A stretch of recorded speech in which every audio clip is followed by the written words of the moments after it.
Now let us look at the match between Nigeria and Tunisia, the second leg of their group stage for the Afcon tournament. Right now, Nigeria has succeeded in winning Tanzania 2-1, and on the other hand too, Tunisia succeeded in winning Uganda 3-1. So the gap margin is there, and then the goal difference are also there, and then it is going to be a big clash between Nigeria and Tunisia, because all along, all the way from 1961, these two clubs has been a big rival. Like they have been competing against each other, and then you go to a stage that they have actually made 21 times, and then out of those 21 times, we have 10 draws. Nigeria won them 5 times, and then they won Nigeria 6 times. That's to tell you that in terms of their head-to-head, just with one winning, they are ahead of Nigeria. But in recent matches, Nigeria has succeeded in winning them, most especially in the finals, because Nigeria has played Tunisia in 2 finals, and then in all, Nigeria won them through penalty. So in terms of meeting in the finals, Nigeria actually has an upper hand. But generally, both in Afcon and friendly matches, Tunisia has an upper hand with one winning ahead of Nigeria that has won them just 5 times. So in this match, we'll be looking at their head-to-head performances, then the players that Nigeria should look out for, and then the weakness of Tunisia and also the weakness of Nigeria. So before we continue, I want to make a very big shout out to those of you that have been liking my video, those of you that have subscribed to this video, and then those of you that have been sharing and also airing your decent comments. I so much appreciate it. Like the support is actually going a long way for me. I'm still building, I'm still growing, and then this little support that I'm getting at this early stage is actually very fantastic. I so much appreciate you guys. A very big shout out, and then I love you guys. And then if you are still coming across this post on my channel for the first time, do well to subscribe to it. Follow for more, because we talk about football as it cuts across La Liga, Premier League, League One, Bundesliga, and also Serie A. And then anything that has to do with football generally. Sometimes we touch USA, we touch Saudi Arabia because of Cristiano Ronaldo and Lionel Messi. And we also discuss in detail African football. It has to do with Nigeria in particular, because I am a Nigerian. So let us continue the match between Nigeria and the Cottage Eagles of Tunisia. Like I already said, that Nigeria succeeded in winning Tanzania 2-1, and then Tunisia on the other hand succeeded in winning Uganda 3-1. And right now, any side that wins today will automatically qualify for the next stage. Yes, the team will cross out of this group stage and then enter the next phase, because the side will be pocketing 6 points.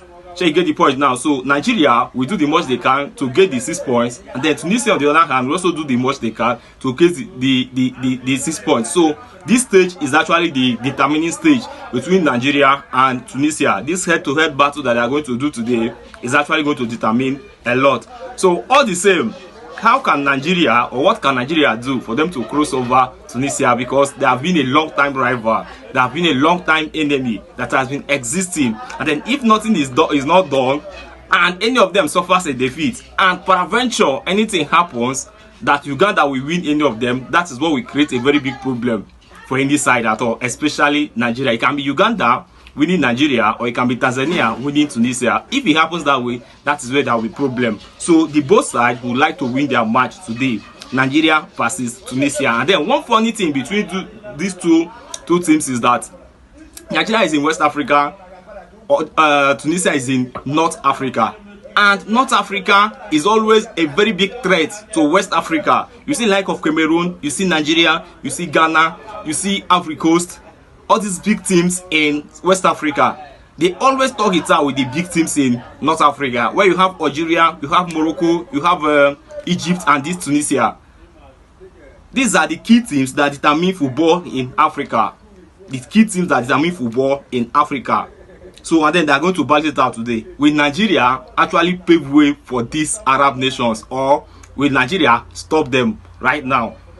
Will Nigeria cross over to the next stage before these people, or will they do it before Nigeria? All the same, we only have 90 minutes to find out the side that is going to make the next positive move, or whether it is going to be a stalemate. So that is that. Nigeria against Tanzania actually put up a good performance. But I can't really assess Nigeria with that performance that they carried out against Tanzania, because Tanzania is such a low nation.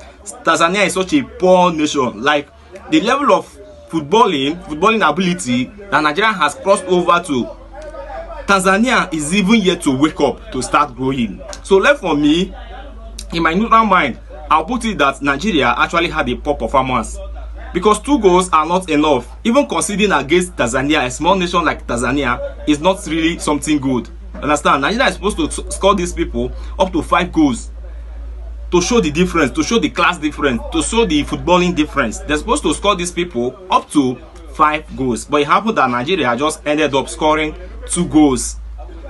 For me, it is not enough, and it shows a weakness on the side of Nigeria. Even though that they did well, they dominated the game, but you shouldn't assess yourself by dominating a game against Tanzania. Let's just be honest here. Tanzania is not a big team. If it happened that Nigeria played against a country like, let's say, against this Tunisia, and then they dominated the game, or maybe during the qualification stage, they played against maybe Congo, and then they dominated it, maybe against Ghana or against South Africa, and then they dominated these big nations, then I'll say yes, that Nigeria is actually prepared for this Afcon. But with their dominance over Tanzania, for me, it is not really a good test. It is not really a proper test. And then I cannot say that Nigeria is all that prepared for this tournament. Not until I see them perform against Tunisia. Not until I see them perform against Tunisia. If they succeed in dominating the game against Tunisia and then winning Tunisia, then I will say yes, that these people are actually prepared. But doing it against Tanzania, no, it is a no for me. I'm yet to see Nigeria. I'm yet to beat my chest and then say that this country, Nigeria, is out for this tournament. Yes, they got their 3 points against Tanzania, but Tanzania, any other team, as expected, we all saw that Nigeria is going to win them. So we are not surprised. We are just trying to know how many goals that Nigeria will be scoring them.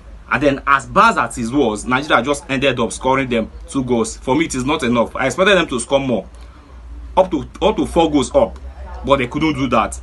But all the same, we should still assess them based on that poor winning performance, because football can change, football can turn around. You will see them performing poorly now, then in their next match you will see them doing better, which is our prayer against Tanzania. They might still do it well against Tanzania, because all hope is not yet, against Tunisia, because all hope is not yet lost. Understand? Nigeria can still win Tunisia, but I want to assess the ability and the capacity of Nigeria by seeing them play well against Tunisia. Once they succeed in doing it well against Tunisia, then I will say yes, that these people are good to go. Because Tunisia is another strong nation. Tunisia, an Arab nation that is very good. They have won the Afcon. Just like Nigeria, they have won it. Nigeria too has won it. And they are meeting again, old rivals.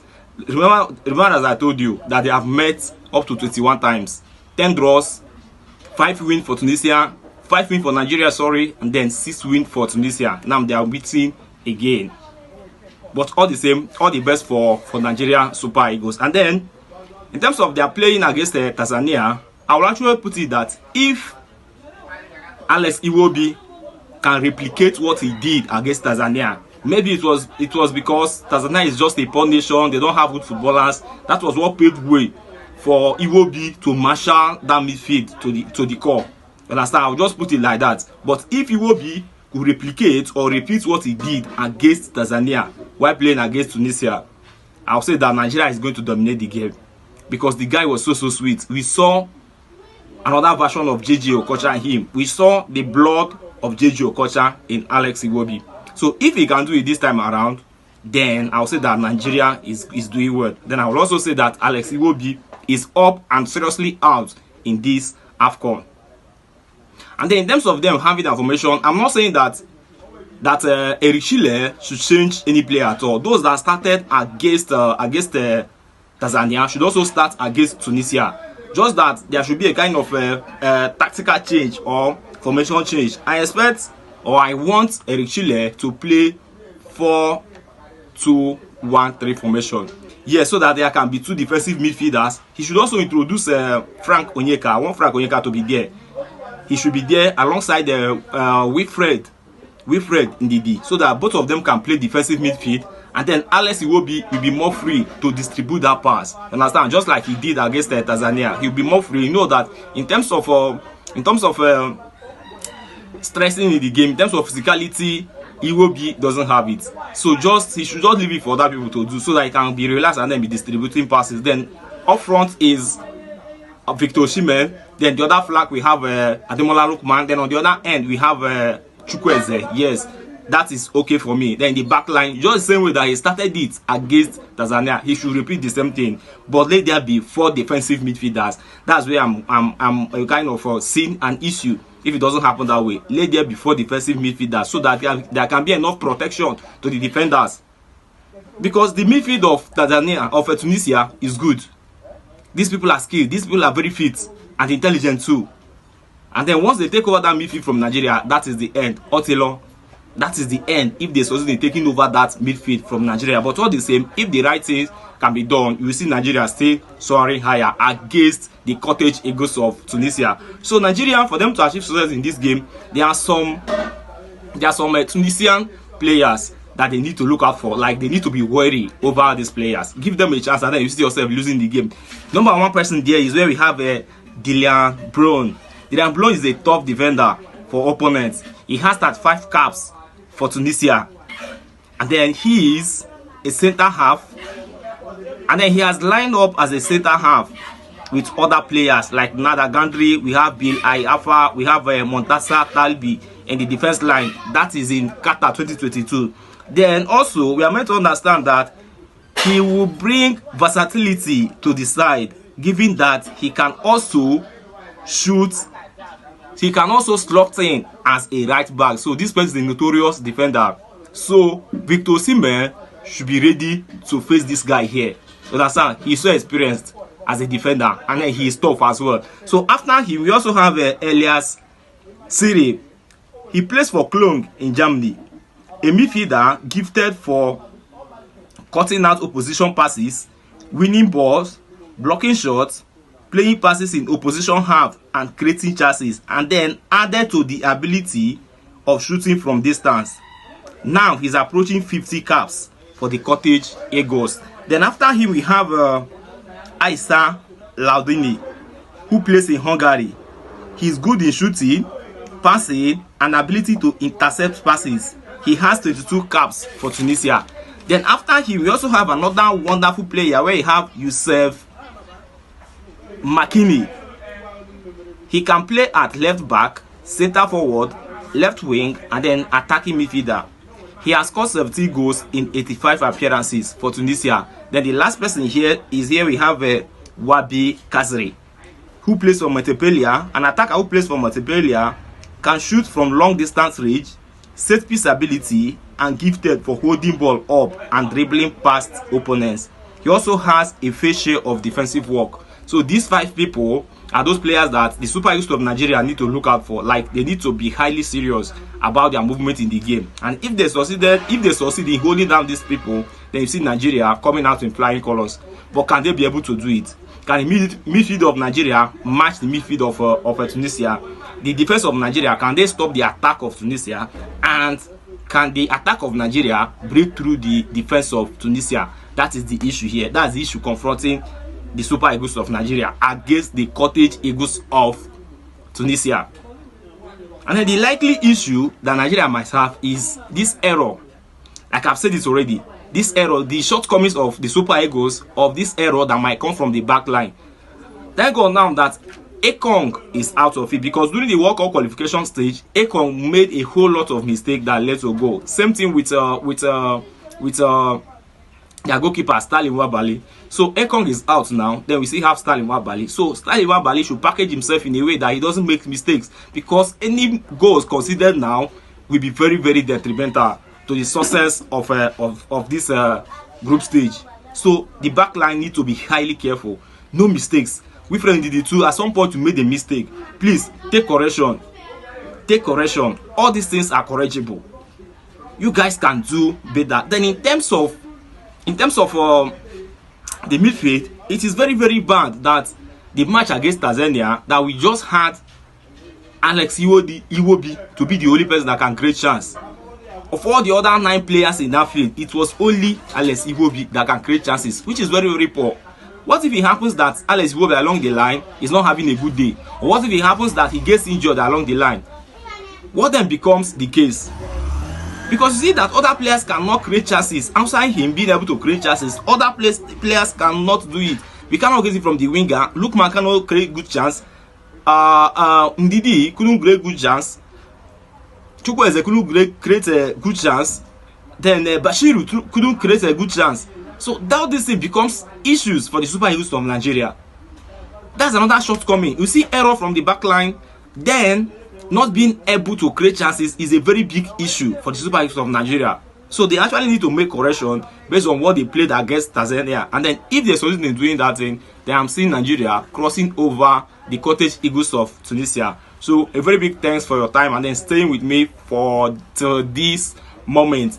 Please subscribe to my channel and also air your decent opinion and share this video so that I can get to other people. Please support me. It doesn't cost anything. It doesn't cost money. It doesn't cost your time. Just click the subscription button and then we'll continue to flow together. Thanks for your time and remain blessed. Thank you.